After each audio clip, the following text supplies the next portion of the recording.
નમસ્કાર વિદ્યાર્થી મિત્રો, આજે આપણે ધોરણ 9 વિષય સામાજિક વિજ્ઞાન એકમ 1 ભારતમાં બ્રિટિશ સત્તાનો ઉદય જેના વિશે અભ્યાસ કરીશું. તો પ્રાચીન સમયથી ભારત તેના આર્થિક, સાંસ્કૃતિક અને આધ્યાત્મિક વારસાના કારણે સમગ્ર વિશ્વમાં એક અજોડ સ્થાન ધરાવે છે. ભારતના સાંસ્કૃતિક વારસા અને આર્થિક સમૃદ્ધિના કારણે વિશ્વના ઘણા દેશોની પ્રજા ભારતમાં આવી. ભારતના મરી મસાલા, તેજાના, મલમલ, રેશમી કાપડ, ગળી વગેરેની યુરોપના દેશોમાં ખૂબ જ માંગ રહેતી. ભારત અને યુરોપ વચ્ચે વેપાર જમીન માર્ગે તેમજ જળ માર્ગે થતો અને આ માર્ગોના કેન્દ્ર સ્થાને તુર્કિસ્તાનમાં આવેલું ઇસ્તંબુલ એટલે કે કોન્સ્ટેન્ટિનોપલ હતું. તુર્ક મુસ્લિમોએ કોન્સ્ટેન્ટિનોપલ જીતી લીધું ઈસવીસન 1453માં. આથી યુરોપવાસીઓ માટે કોન્સ્ટેન્ટિનોપલ ઇસ્તંબુલ થઈ ભારત આવતો જળમાર્ગ બંધ થઈ ગયો. યુરોપવાસીઓએ મરી મસાલા વગર ચાલે તેમ ન હતું. આથી નવો જળમાર્ગ શોધવાની જરૂરિયાત ઊભી થઈ, જેથી વિશ્વના ભૌગોલિક સંશોધનોના યુગનો પ્રારંભ થયો. ત્યારબાદ ભારત આવવાના જળમાર્ગની શોધ. પોર્ટુગલના રાજા પ્રિન્સ હેનરીની પ્રેરણા, પ્રોત્સાહન અને આર્થિક મદદથી સાહસવીરો નવા જળમાર્ગની શોધના પ્રયત્નો આદર્યા. ભારત આવવાના જળમાર્ગની શોધ માટે ઘણા સાહસવીરોએ પ્રયત્નો કર્યા, જેમાં બાર્થોલોમ્યુ ડાયઝે કેપ ઓફ ગુડ હોપ ભૂસરીની શોધ કરી.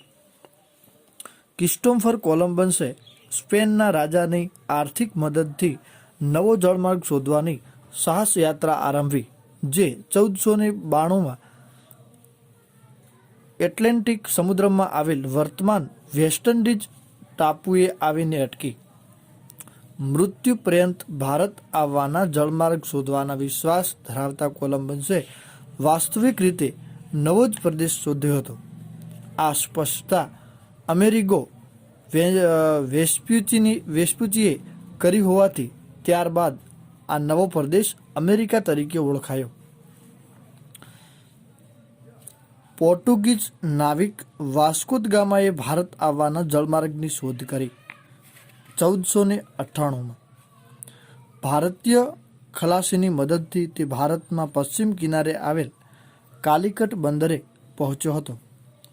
ત્યાંના રાજા સામુદ્રિકે એટલે કે જામોરીને તેને આવકાર આપી રાજ્યમાં વેપાર કરવાની છૂટ આપી. આમ વિશ્વમાં આ ઘટના મહત્વપૂર્ણ ગણાય છે.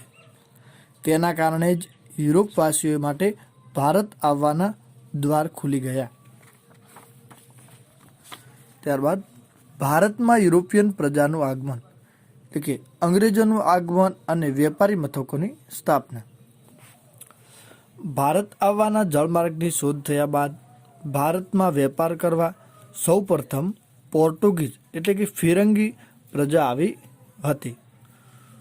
100 વર્ષના સમયમાં પોર્ટુગીઝોએ દીવ, દમણ, ગોવા, કોચીન અને મલાક્કા વગેરે પ્રદેશો પોતાના નિયંત્રણમાં લાવી દીધા હતા.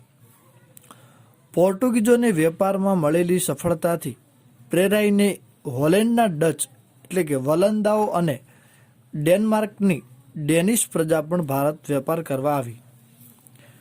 ઇંગ્લેન્ડના વેપારીઓએ ભારત સાથે વેપાર કરવા ઈસ્ટ ઇન્ડિયા કંપનીની સ્થાપના કરી. ઈસવીસન 1600માં ઇંગ્લેન્ડના રાણી એલિઝાબેથે ઈસ્ટ ઇન્ડિયા કંપનીને પૂર્વના દેશો સાથે વેપાર કરવાનો પરવાનો આપતા 1608માં કંપનીનું પ્રથમ વહાણ કપ્તાન વિલિયમ હોકિન્સની આગેવાની હેઠળ સુરત આવ્યું. પરંતુ તેમને ફિરંગીઓના વર્ચસ્વ અને વિરોધના કારણે વેપાર કરવાની પરવાનગી મળી શકી નહીં. આખરે ઈસ્ટ ઇન્ડિયા કંપનીને મુઘલ બાદશાહ જહાંગીર તરફથી વેપાર કરવાનો પરવાનો મળતા સુરતમાં બ્રિટિશ ઈસ્ટ ઇન્ડિયા કંપનીની પ્રથમ કોઠી વેપારી મથક સ્થાપી 1613માં. શરૂઆતના વર્ષોમાં કંપનીએ સુરત, ભરૂચ, અમદાવાદમાં વેપારી મથકો સ્થાપ્યા, પરંતુ આ પ્રદેશોમાં મરાઠી સત્તાનું પ્રભુત્વ વધતા કંપનીને જોખમ દેખાયું. તેથી તેઓ દક્ષિણ અને પૂર્વ દિશામાં આગળ વધ્યા, જ્યાં તેમણે મછલીપટ્ટમ એટલે કે આંધ્રપ્રદેશમાં, સેન્ટ જ્યોર્જ ચેન્નઈ અને કોર્ટ વિલિયમ એટલે કે કોલકાતામાં કોઠીઓની સ્થાપી. મુંબઈ ખાતે વડુમથક સ્થાપ્યું 1687માં. 1668માં ભારતમાં વેપાર કરવા ફ્રેન્ચ ઈસ્ટ ઇન્ડિયા કંપનીનું આગમન થયું, જેણે સમય જતાં માહે, કરાઈકલ, પોંડિચેરી એટલે કે પુડુચેરી, ચંદ્રનગર, મછલીપટ્ટમ વગેરે પ્રદેશોમાં વેપારી મથકોની સ્થાપના કરી. 18મી સદીમાં અંગ્રેજો અને ફ્રેન્ચો વિશ્વભરમાં પોતાની સત્તા સ્થાપવા અને સંસ્થાનો મેળવવા સતત સક્રિય હતા. ભારતમાં 1746 થી 1763 દરમિયાન આ બંને બ્રિટિશ ઈસ્ટ ઇન્ડિયા કંપની અને ફ્રેન્ચ ઈસ્ટ ઇન્ડિયા કંપની વચ્ચે સત્તા સ્થાપવા 3 કર્ણાટક વિગ્રહો થયા હતા, જેમાં ફ્રેન્ચ ઈસ્ટ ઇન્ડિયા કંપનીનો પરાજય થતાં બ્રિટિશ ઈસ્ટ ઇન્ડિયા કંપનીનો રાજ્ય વિસ્તારનો માર્ગ મોકળો થયો. આમ સત્તા સંઘર્ષના અંતે ફિરંગીઓ પાસે દીવ, દમણ, ગોવા રહ્યા, જ્યારે ફ્રેન્ચો પાસે ચંદ્રનગર, માહે, કરાઈકલ, પોંડિચેરી જેવા પ્રદેશો રહ્યા, જ્યારે ડચ પ્રજા કાયમને માટે વિદાય પામી. ત્યારબાદ પ્લાસીનું યુદ્ધ. બંગાળમાં સિરાજઉદ્દૌલાનું શાસન હતું. તેના ઉતાવળિયા સ્વભાવને કારણે રાજ્યમાં તેના કેટલાક વિરોધીઓ હતા. આ સમયમાં બ્રિટિશ ઈસ્ટ ઇન્ડિયા કંપનીને નવાબની પરવાનગી લીધા વિના કોલકાતામાં રક્ષણના બહાને વેપારી કોઠીને ફરતે કિલ્લેબંધી કરી, પરંતુ નવાબ સિરાજઉદ્દૌલાએ કિલ્લેબંધી તોડી પાડી. આ સમાચાર મદ્રાસ એટલે કે ચેન્નઈ પહોંચતા કોલકાતાની કોઠીને સહાય કરવા રોબર્ટ ક્લાઇવની આગેવાની નીચે કંપનીનું એક નાનકડું સૈન્ય બંગાળ આવ્યું. ઈસ્ટ ઇન્ડિયા કંપનીનું સૈન્ય શક્તિશાળી હોવા છતાં નવાબના સૈન્યને પરાજય આપવાનું સરળ ન લાગતા રોબર્ટ ક્લાઇવે દગાખોરીનો આશરો લીધો. નવાબને પરાજય આપવા ષડયંત્ર ઘડી કાઢવામાં આવ્યું, જેમાં સેનાપતિ મીર જાફર, શેઠ અમીચંદને કાવતરામાં સામેલ કર્યા અને કંપનીની નવાબ કનડગત કરે છે એવા બહાના નીચે પ્લાસી નામના ગામ પાસે મેદાનમાં યુદ્ધ જાહેર કર્યું. પ્લાસીનું યુદ્ધ 23 જૂન 1757ના રોજ લડાયું. પ્લાસીનું મેદાન મુર્શિદાબાદ, પશ્ચિમ બંગાળમાં આવેલું મુર્શિદાબાદ, જેથી આશરે 38 કિમીના અંતરે આવેલું છે. પૂર્વ યોજના અનુસાર મીર જાફર યુદ્ધમાં નિષ્ફળ રહ્યો. સિરાજ ઉદ દૌલા હારી ગયો. ક્લાઇવના કાવતરાથી પ્લાસીનું યુદ્ધ માત્ર અડધા દિવસમાં જ પૂરું થયું. આ યુદ્ધથી ઈસ્ટ ઇન્ડિયા કંપનીને 24 પરગણાની જાગીરી મળી. મીર જાફરની બંગાળનો નવાબ બનાવવામાં આવ્યો. આમ પ્લાસીના યુદ્ધ દ્વારા ભારતમાં કંપની સત્તાનો પાયો નખાયો. 1757માં બક્સરનું યુદ્ધ. અંગ્રેજોએ મીર જાફરને બંગાળનો નવાબ બનાવી તેની પાસેની જુદા જુદા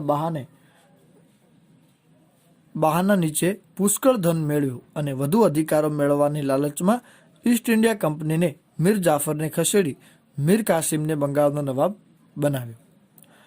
કંપની માટે મીર કાસિમ તો મીર જાફર કરતાં પણ વધુ મહત્વાકાંક્ષી સાબિત થયું. તેથી મીર કાસિમનો કંપનીનો ડર લાગ્યો અને તેથી મીર કાસિમને ઉથલાવી ફરીથી મીર જાફરને નવાબ બનાવ્યો. મીર કાસિમ અવધના નવાબના શરણે ગયો. આ સમયે અવધમાં મુઘલ બાદશાહ શાહ આલમ આવ્યો હતો. આથી ત્રણેય સંયુક્ત રીતે કંપનીનો સામનો કરવાનો નિર્ણય કરી કંપની સામે યુદ્ધ જાહેર કર્યું. બક્સર મુકામે સંયુક્ત સેનાની સામે ઈસ્ટ ઇન્ડિયા કંપનીએ યુદ્ધ કર્યું. 22 ઓક્ટોબર 1764ના રોજ જેમાં સંયુક્ત સેનાનો પરાજય થતાં કંપનીને બંગાળ, બિહાર અને ઓડિશાને દીવાની સત્તા મળી. કંપની શાસનનો વિકાસ. અંગ્રેજ સરકારે નિયામક ધારો પસાર કર્યો. ઈસવીસન 1773 જે કાયદા પ્રમાણે બંગાળના ગવર્નરને ગવર્નર જનરલ બનાવી કંપનીના વેપારી અને રાજકીય વિત્તો તથા પ્રવૃત્તિઓને તેના સીધા અંકુશ નીચે મૂક્યા અને તેના લીધે મુંબઈ, મદ્રાસના ગવર્નર અને કાઉન્સિલિંગને મૂકવામાં આવી. આ રીતે વોરન હેસ્ટિંગ ભારતનો પ્રથમ ગવર્નર જનરલ બન્યો. તો કે ભારતનો પ્રથમ ગવર્નર જનરલ કોણ? તો કે વોરન હેસ્ટિંગ. તે સમયમાં મરાઠાઓ સાથે પ્રથમ મરાઠા વિગ્રહ થયો અને મૈસૂરના હૈદર અલી સાથે દ્વિતીય મૈસૂર વિગ્રહ થયો. આ બંને સત્તાઓનો એક સાથે સામનો કરતા ઈસ્ટ ઇન્ડિયા કંપનીની મુશ્કેલીઓ વધી. વોરન હેસ્ટિંગ બાદ ગવર્નર જનરલ તરીકે કોર્નવોલિસ આવ્યો. તેના સમયમાં મૈસૂરના વાઘ તરીકે જાણીતા ટીપુ સુલતાન સાથે ત્રીજો મૈસૂર વિગ્રહ થયો. ટીપુ સુલતાનને હરાવવા કંપનીએ મરાઠા અને નિઝામની મદદ લીધી. ત્રણેયની સંયુક્ત સેના સામે ટીપુ સુલતાનની હાર થઈ. તેને સંધિ સ્વીકારવાની ફરજ પડી.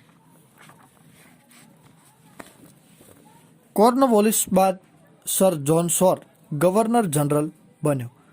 તેણે અપનાવેલી તટસ્થતાની નીતિના કારણે ઈસ્ટ ઇન્ડિયા કંપનીની પ્રતિષ્ઠા એક બાજુ ઘટી તો બીજી બાજુ મરાઠાઓ વધુ શક્તિશાળી બન્યા. આથી જ્હોન શોર પછી આવેલા ગવર્નર જનરલ વેલેસ્લીને માથે કંપનીને ભારતમાં સર્વોપરી બનાવવાની જવાબદારી આપી. આ માટે વેલેસ્લીએ સહાયકારી સૈન્યની યોજના દાખલ કરી. સહાયકારી યોજનાની શરતો અને અપનાવેલ રાજ્ય નીચે મુજબ છે. તો કે સહાયકારી યોજનાની શરતો. કંપની સરકાર તાલીમ પામેલું સૈન્ય યોજના સ્વીકારનાર રાજ્યને આપશે. આ સૈન્ય રાજ્યના આંતરિક અને બાહ્ય આક્રમણથી રાજ્યનું રક્ષણ કરશે. તેના બદલામાં યોજના સ્વીકારનાર રાજાઓએ લક્ઝરી ખર્ચ અથવા તેટલી આવક ધરાવતો પ્રદેશ અંગ્રેજોને આપવો. કંપનીની પરવાનગી વિના રાજ્ય અન્ય રાજ્ય સાથે યુદ્ધ કે સંધિ નહીં કરી શકે. રાજ્યના દરબારમાં એક અંગ્રેજ પ્રતિનિધિ રાખવો. અન્ય વિદેશીને પોતાની રાજ્યમાં નોકરીએ રાખવો નહીં. યોજના અપનાવેલ રાજ્યો અને શાસકો. તો કે રાજ્યો છે નિઝામ, મૈસૂર, અવધ, ગાયકવાડ, સંધિયા, ભોસલે અને હોલકર. આ યોજના એક મીઠા ઝેર સમાન હતી. આ યોજનાનો અમલ કરી વેલેસ્લીએ ઘણા પ્રદેશો ઈસ્ટ ઇન્ડિયા કંપનીમાં જોડી દીધા. ગવર્નર જનરલ વેલેસ્લીએ ટીપુને સહાયકારી યોજના સ્વીકારવા જણાવ્યું. તેણે ઇનકાર કર્યો. યોજનાના સ્વીકારનો ઇનકાર થતાં કંપનીની અંગ્રેજોએ નિઝામનો સાથ મેળવી મૈસૂર ઉપર 1799માં આક્રમણ કર્યું. આ ચોથો મૈસૂર વિગ્રહ દરમિયાન ટીપુ અંગ્રેજો સામે લડતા લડતા મૃત્યુ પામ્યું. વેલેસ્લી બાદ ભારતમાં ગવર્નર જનરલ તરીકે હેસ્ટિંગ આવ્યો. તેણે નેપાળ સાથે યુદ્ધ કરી ગોરખાઓને લશ્કરમાં સામેલ કર્યા અને પીઢારાઓ સાથે યુદ્ધ કરી તેમણે અંકુશમાં લીધા. ત્રીજો મરાઠા વિગ્રહ કરી કંપનીની સર્વોપરીતા સ્થાપાઈ. વિલિયમ બેન્ટિંગ ભારતમાં અગાઉના ગવર્નર જનરલોની સરખામણીમાં ઉદાર ગવર્નર જનરલ તરીકે ઓળખાય છે.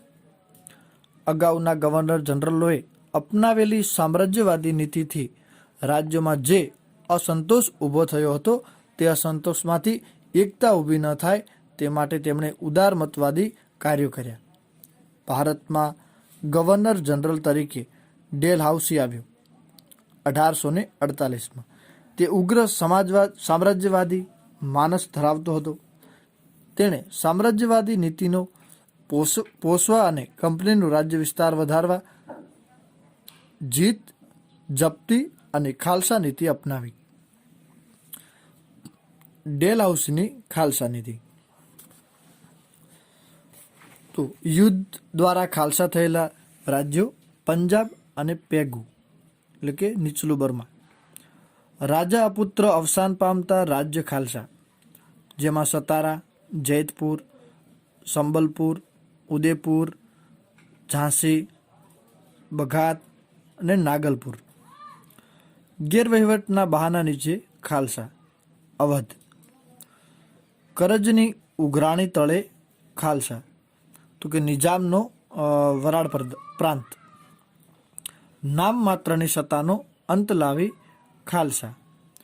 કર્ણાટક અને તાંજોર. ડેલહાઉસીની સામ્રાજ્યવાદીની સાથે સુધારાવાદી પણ હતો. તેના સમયમાં ભારતમાં પ્રથમ રેલવે ઈસવીસન 1853માં મુંબઈ અને થાણા વચ્ચે શરૂ થઈ હતી. ભારત ઇંગ્લેન્ડ તાર વ્યવહાર શરૂ થયો હતો. જાહેર બાંધકામ ખાતાની પણ સ્થાપના થઈ. અંગ્રેજી કેળવણીની વ્યવસ્થા વગેરેની શરૂઆતો થઈ. વિધવા પુનઃવિવાહ, બાળ લગ્ન પ્રતિબંધ ધારા તે સમયમાં પસાર થયા હતા. 1757ના પ્લાસીના યુદ્ધથી શરૂ કરીને 100 વર્ષના સમયમાં કંપનીની સત્તા અને સામ્રાજ્ય બંને વધ્યા. પરંતુ તેમ કરતાં ભારતના રાજ્યોના અસંતોષનો સામનો તેમને કરવો પડ્યો અને આ અસંતોષ અંતે 1857ના ભારતના પ્રથમ સ્વાતંત્ર્ય સંગ્રામ સ્વરૂપે બહાર આવ્યો. કંપની શાસનની આર્થિક અસરો. જ્યારે આપણે કંપનીની શાસનનું સર્વૈયું તૈયાર કરીએ છીએ ત્યારે ખ્યાલ આવે છે કે ભારત દેશ જે છેલ્લી સદીઓથી દુનિયાના દેશોના આર્થિક રીતે ગૌરવભર્યું સ્થાન ભોગવતો હતો તે કંપની શાસનના 100 વર્ષના સમયકાળમાં ઇંગ્લેન્ડ માટે કાચો માલ પેદા કરનાર અને કારખાનામાં તૈયાર થયેલ માલ માટે બજારની ગરજ સારનારો દેશ બની ગયો હતો. બંગાળ સુતરાઉ કાપડ, કાચું રેશમ, ખાંડ, શણ, મલમલની નિકાસ કરતું 1708થી 1756 સુધી, પરંતુ દ્વિમુખી શાસન પદ્ધતિ બાદ બંગાળની આર્થિક ચમક ઝાંખી પડી ગઈ હતી. કંપનીની અન્યાયી મહેસૂલી નીતિથી ભારતનો ખેડૂત પાયમાલ અને દેવાદાર બન્યો. અંગ્રેજ સરકારે ઇંગ્લેન્ડના ઉદ્યોગોને વિકસાવવા ભારતના કાપડ ઉદ્યોગ પર અન્યાયી જકાત નાખી. ભારતના હુનર ઉદ્યોગોને કચડી નાખવા વિવિધ અયોગ્ય રીત રસમ અપનાવી, જેથી ભારતના ઉદ્યોગ ધંધા પડી ભાગ્યા. ભારતનો કારીગર ગરીબ અને બેકાર એટલે કે બેરોજગાર બન્યો. કંપનીના વેપારીઓએ ખાનગી વેપાર કરી બંગાળના કારીગરો પાસે ટૂંકી મુદતમાં ચોક્કસ જથ્થામાં કાપડ વણીને પૂરું પાડવાનો કોન્ટ્રાક્ટ લખાવી લેતા અને કારીગર જો ઇનકાર કરે તો તેને ફટકા મારવાની કે જેલની સજા થતી હતી. કંપનીના આગમન પહેલાં ભારતના ગામડા સ્વાવલંબી અને સમૃદ્ધ હતા, જે અંગ્રેજોના શાસનની અસરથી ગરીબ અને પરાધીન બની ગયા છે. ઈસ્ટ ઇન્ડિયા કંપનીના શાસનમાં ભારતમાં મુંબઈ થાણા વચ્ચે પ્રથમ રેલવેની શરૂઆત થઈ. ઇંગ્લેન્ડ ભારત વચ્ચે આગબોટ સેવાની શરૂઆત અને મુંબઈ મદ્રાસ એટલે કે ચેન્નઈ અને કોલકાતા જેવા મહાબંદરોનો વિકાસ પણ થયો હતો. કંપની શાસનની સામાજિક અસરો. બ્રિટિશ વહીવટ દરમિયાન વર્તમાનપત્રોના વિકાસથી ભારતીય પ્રજામાં વિચાર, વાણી સ્વતંત્રતાની ભાવના વિકસી. એ સમય દરમિયાન ભારતીય સમાજમાં કેટલાક પ્રદેશોમાં કુરિવાજો જેવા જોવા મળતા હતા, જેમાં સતી પ્રથા, દૂધ પીતી કરવાનો રિવાજ, બાળ લગ્ન વગેરે અંગ્રેજોના સંપર્કથી રાજા રામ મોહન રાય, દુર્ગારામ મહેતા, બહેરામજી મલબારી વગેરે કુરિવાજો દૂર કરવા કાયદા કરાવ્યા. ભારતમાં વહીવટી માળખાનું અંગ્રેજીકરણ થતાં અંગ્રેજી જાણનાર લોકોની જરૂરિયાત ઊભી થઈ. પરિણામે મેકોલોના પ્રયત્નોથી ભારતમાં અંગ્રેજી શિક્ષણ આપવાનો પ્રારંભ થયો. ચાર્લ્સ વુડની ભલામણથી મુંબઈ, મદ્રાસ એટલે કે ચેન્નઈ, કોલકાતામાં યુનિવર્સિટીની સ્થાપના થઈ. અંગ્રેજી શિક્ષણના કારણે ભારતમાં અંગ્રેજી જાણનારો વર્ગ ઊભો થયો. સમય જતાં તેને સુધારાવાદી માગણીઓ કરી સુધારાની પ્રક્રિયાને વેગ આપ્યો હતો. ઉપસંહાર. આમ ઈસ્ટ ઇન્ડિયા કંપનીની ભારતની સમૃદ્ધિ અને વેપારથી આકર્ષાઈને ભારત આવ્યા. ભારતમાં કંપની શાસનને પરિણામે રાજકીય, આર્થિક, સામાજિક, સાંસ્કૃતિક ક્ષેત્રે સારી નરસી અસરો ઊભી થઈ. કંપનીએ ભારતના ભોગે ઇંગ્લેન્ડને સમૃદ્ધ કરવાની નીતિ અપનાવી અને ભારતમાં આવી પોતાની લાભ માટે જે વ્યવસ્થામાં સંસ્થાનગત સુધારા કર્યા તેથી ભારતને પરોક્ષ રીતે લાભ પણ થયા છે. તો વિદ્યાર્થી મિત્રો, અહીંયા આપણે એકમ 1 ભારતમાં બ્રિટિશ સત્તાનો ઉદય જે પ્રકરણ પૂર્ણ કરીએ છીએ. આભાર.